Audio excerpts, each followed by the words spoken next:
जय हिंद। महर्षि study group में आपका स्वागत है। मैं आरती सिंह आपका स्वागत करती हूँ। तो हम लोग हिस्ट्री में पढ़ रहे थे सिंधु सभ्यता, जिसके बारे में सिंधु सभ्यता के बारे में उसकी खोज कैसे हुई, उसका विकास कैसे हुआ, उसके बारे में कैसे लोग जाने, इस सब के बारे में हम लोग देख लिए थे। अब उससे आगे तो चलिए यहाँ से समझते हैं कि सिंधु सभ्यता उसे क्यों कहा गया। क्योंकि वो जो सभ्यता विकसित हुई थी वो सिंधु नदी के आसपास के एरिया में ही हुई थी, ठीक है, इसलिए तो सिंधु सभ्यता कहा गया। अब सिंधु सभ्यता में जब खुदाई की जाने लगी तो सबसे पहले हड़प्पा की खुदाई की गई, ठीक है। हड़प्पा एक शहर था उस समय का जिसकी खुदाई की गई।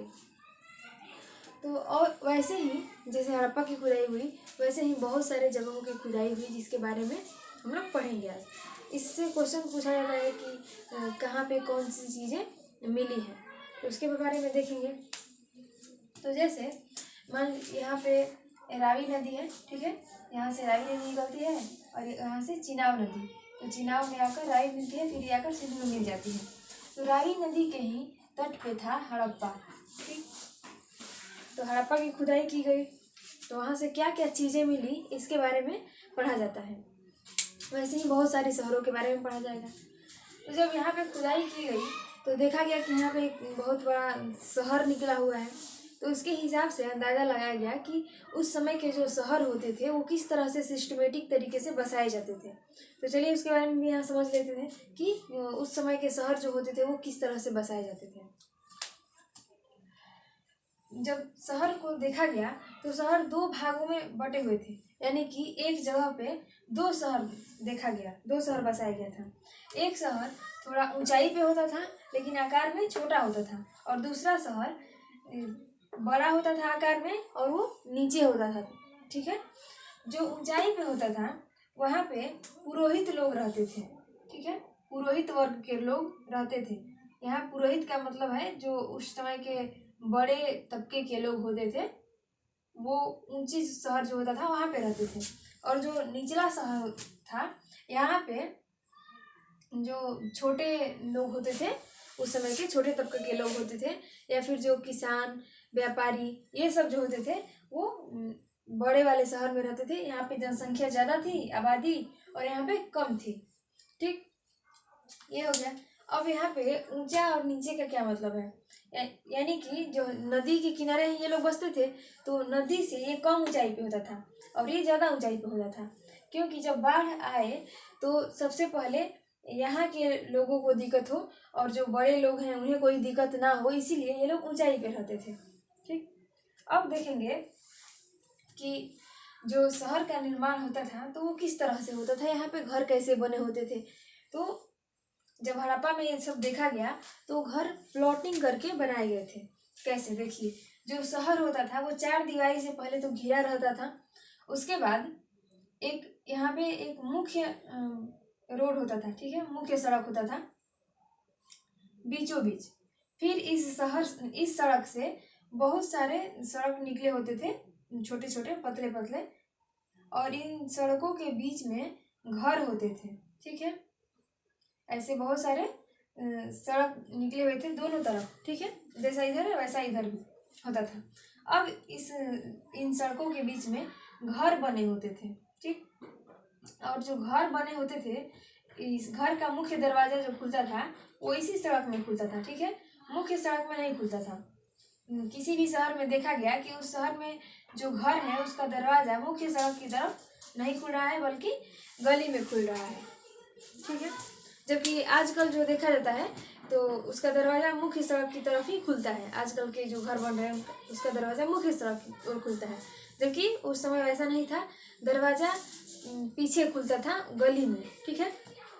क्यों खुलता था, क्योंकि उस समय इस डर से कि कोई अगर बच्चा घर से निकलेगा और रोड पे चला जाएगा तो उसे चोट लग जाएगा, इसीलिए घर का दरवाजा पीछे की तरफ खुलता था गली में, ठीक है।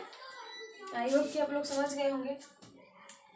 अब सड़क का निर्माण तो देख लिए, शहर का निर्माण तो देख लिया हम लोग। अब बहुत सारे शहर जो मिले हैं वहाँ से क्या क्या चीज़ें मिली हैं, क्या क्या पुरातात्विक स्रोत मिले हैं उसके बारे में भी पढ़ा जाता है और एग्जाम में भी आता है। तो चलिए देख लेते हैं। सबसे पहले हम लोग हड़प्पा की खोज के लिए देखे थे। सबसे पहले हड़प्पा की खोज हुई, इसमें खुदाई शुरू हुई, तो उसके बारे में देखेंगे। ठीक है, यहाँ लिखे हैं हड़प्पा। हड़प्पा जो है वो रावी नदी के किनारे है। ठीक है, हड़प्पा जो है वो रावी नदी के किनारे है। यहाँ पे है रावी नदी, ये रावी नदी है, रावी नदी, ये रावी नदी है और इसी के किनारे हड़प्पा स्थित है। ठीक है, जो कि पाकिस्तान के माउंट गोमरी जिला में है। ये एरिया जो है पाकिस्तान का ही एरिया है। ठीक है, इधर का एरिया है पाकिस्तान का एरिया, ये भारत है। तो यह पाकिस्तान के माउंट गोमरी जिला में स्थित है। ठीक, और जो हड़प्पा की खुदाई किसने करवाई इसके बारे में हम लोग पढ़ भी चुके हैं, फिर यहाँ भी देख लेते हैं। दयाराम साहनी नामक एक व्यक्ति थे, इन्होंने ही 1921 ईस्वी में हड़प्पा की खुदाई शुरू की थी। वहाँ से क्या क्या वस्तुएं मिली है इसको देख लेते हैं। तो यहाँ से मिला है कुम्हार का चाक। ठीक है, कुम्हार का चाक क्या होता है, तो कुम्हार जिसमें मिट्टी का बर्तन बनाते हैं वो इतना बड़ा गोल होता है, उसी को नचाया जाता है, फिर उसी पे कुम्हार अपना मिट्टी का बर्तन बनाते हैं, तो यह है कुम्हार का चाक।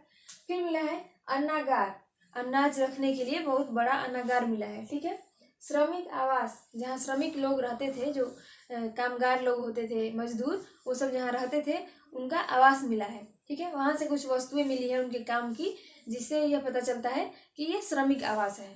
ठीक, फिर मातृ देवी की मूर्ति, एक मूर्ति मिली है, छोटी सी एक मूर्ति मिली है जिसमें एक देवी है और उनके पेट से वृक्ष निकल रहा है, ऐसा मूर्ति में बनाया गया है ताकि इसी से पता चले कि सृष्टि का विकास उन्हीं से हुआ है। ठीक, मातृ देवी की मूर्ति मिली है।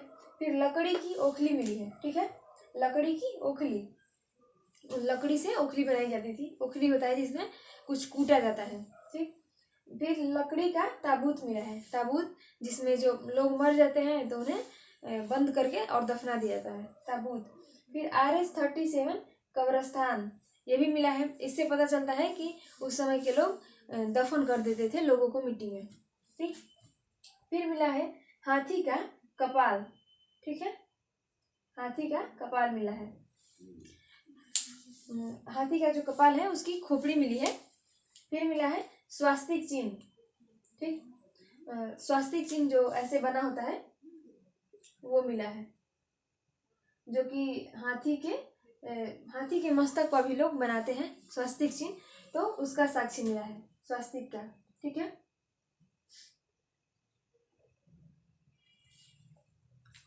फिर मिला है चांदी का सर्वप्रथम प्रयोग का साक्ष्य वहीं से मिला है। हड़प्पा जो जगह है वहीं से चांदी का सबसे पहले उपयोग का भी साक्ष्य मिला है। तो इतनी सारी चीज़ें हड़प्पा से मिली हैं जिसको याद रखना है।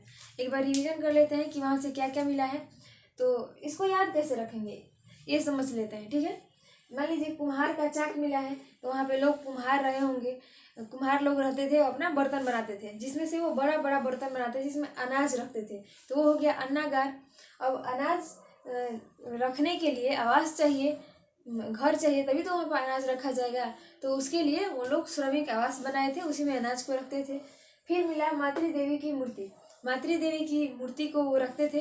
फिर जब मातृ देवी बूढ़ी हो गई तो उनको ओखली में डालकर कूट दिए। ठीक है, ये याद रखने के लिए है, केवल ओखली में डालकर कूट दिए। फिर जब ओखली में डालकर कूटे तो फिर लकड़ी का ताबूत बनाए, उसमें मातृ देवी को रखे और RH-37 कब्रस्तान में उसको दफन कर दिए। ठीक है, इतना सारा याद हो गया। अब याद रखना है हाथी का कपाल मिला है और हाथी के मस्तक पे स्वास्तिक चिन्ह बनाया जाता था, तो स्वास्तिक चिन्ह मिला है, तो इससे इतना याद हो जाएगा। फिर अब उसके बाद अब अगली शहर के बारे में पढ़ेंगे जो है मोहनजोदड़ो। तो इसके लिए अगली वीडियो में पढ़ेंगे, तब तक के लिए जय हिंद।